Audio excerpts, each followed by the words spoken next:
Friends, welcome back to yet another video. I hope you're doing good. And this is from my game series and from my favorite team tournament called SPL. And I have been winning games back to back, and you would have seen that in the previous videos I have covered. I won against Lambodharan, I won against Dhruva, I won against Abhinash with some luck and with some mistakes from the opponent and from some maneuvers from my side. And now we jump into a game where I lost. And everybody who is winning someday they have to lose, and that's what has happened. And he is 2011 rated red devil, and I am rated around 1681, and I was playing as black. And this opening queen's pawn game accelerated London system. I'm not much familiar with some opening names and all, and this is the position where it ended with the checkmate by white.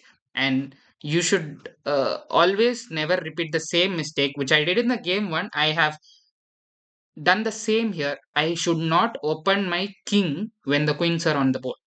That's the reason we have reached this position. And let's see how we have reached this from the starting. And let's discuss what was my thought and what was my plan and how I maneuvered.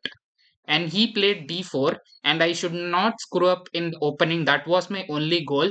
And I played d5, which is solid, and he played bishop f4. Then I played knight c6 to attack the pawn, and then he played c3 defending that pawn. Then I want to bring the bishop to f5 in the idea of bringing e6 pawn and developing this bishop, bringing this knight, moving this queen, castle queen side or king side.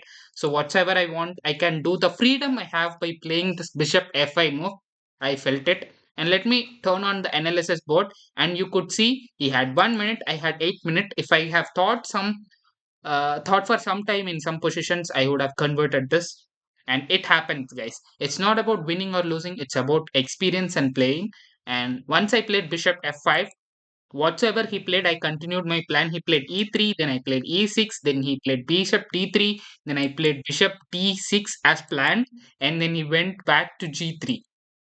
I brought the knight. I thought to brought my knight on this place, but I went to e7, and he brought the other knight like to f3. Then queen played. So whatsoever I have planned, it went through except this knight move, and I played queen d7, and then he brought this knight, which is an inaccuracy, but it is so powerful that opponent tend to mistake. He is attacking the queen, he is offering this trade, and he is having I think these two are the options, and I should have simply moved the queen here or here, or I should have captured with the knight or the bishop. Here I captured with the bishop. I don't know. I don't want to complicate, and I captured it with the bishop. He captured with the pawn back. I don't want to capture it here because I am not having the other supporting piece. Because if I take, he can take it with the bishop back. Then I went the bishop knight to g6 to take this pawn, so that if bishop comes, we can take. But the simplest move to do this is to play f4, and that's what he did. And later I castled the king side, then he captured the bishop. I have to capture it back, and then he castled on the king side. Some moves have been played without any disturbance on the other pieces. Now after the king side castling, I went with f6, the engineers on, and he captured it back, I captured it back, doubled up pawn structure we have. And he brought the knight. Maybe he has planned it. He brought the knight to a3. He can come only to b5. He can't come to c4. And then I brought the knight to e8, attacking this pawn. And he brought this knight here and defended this pawn. He's utilizing the piece well. Knight c2 played, then queen f7 was played to defend this pawn along with this rook.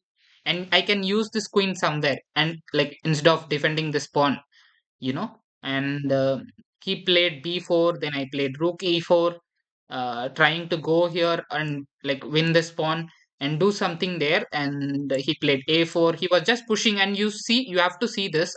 After I castle king like queen side, he was just pushing the pieces on the queen side, and he is doing some activity. And this bishop will play a very critical role because of the eyeing on king side.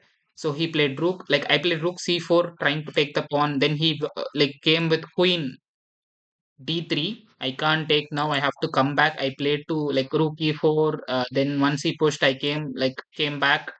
He was just playing actively and I was playing passively. Knight came to e7 and then b5 was played. I played c6. Here, when you're king on the board, queen on the board, you should never open up. Still, here it was the only move, demanding move I did, and he played b6. This is a mistake, guys. And I like I used the pawn structure very well, not him to penetrate well. Then he played knight b4. Maybe want to take this or take this or take this, but nothing can be taken. That is what the beauty. And I played c5. Why I played c5 is if I play c5, he can't come here and he can't come here and he can't go here. He has to go back. That's the idea. I played c5, and once he went back, but he hasn't went back. He brought the other rook, which is a blunder. Once he did the blunder, I took the knight. Why I took the knight? If he takes, it is a discovered check. Why I took the knight is I can stop the check with the rook, and this pawn is defended by this rook, and this rook will be defended by this pawn, and everything is like defended well. You are like eyeing this pawn with multiple pieces and nothing is falling. That's the reason I had to play like capture this knight. That is a good move. And then he captured it back and gave a check, and I stopped with the rook. Now this bishop, he moved it to f2, and that will play a very crucial role. And you can see he had 3 minutes, I had 8 minutes. I captured the rook because I wanted to simplify. Even if the other rook comes, I can go with this knight. Once he captured, I went with the other knight. Maybe that is not the best move, but I went with the knight, and he took the undefended pawn and gave a check also to the king.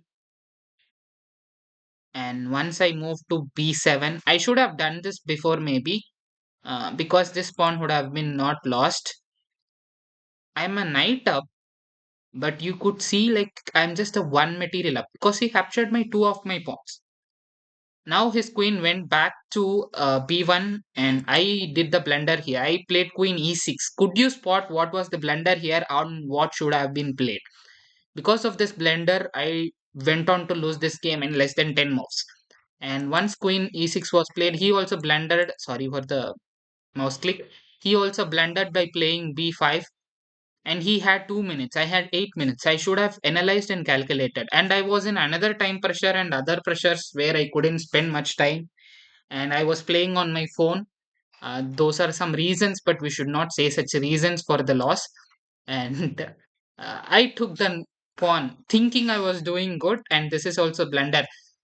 A sequence of blunder, guys. Actually, this was not expected.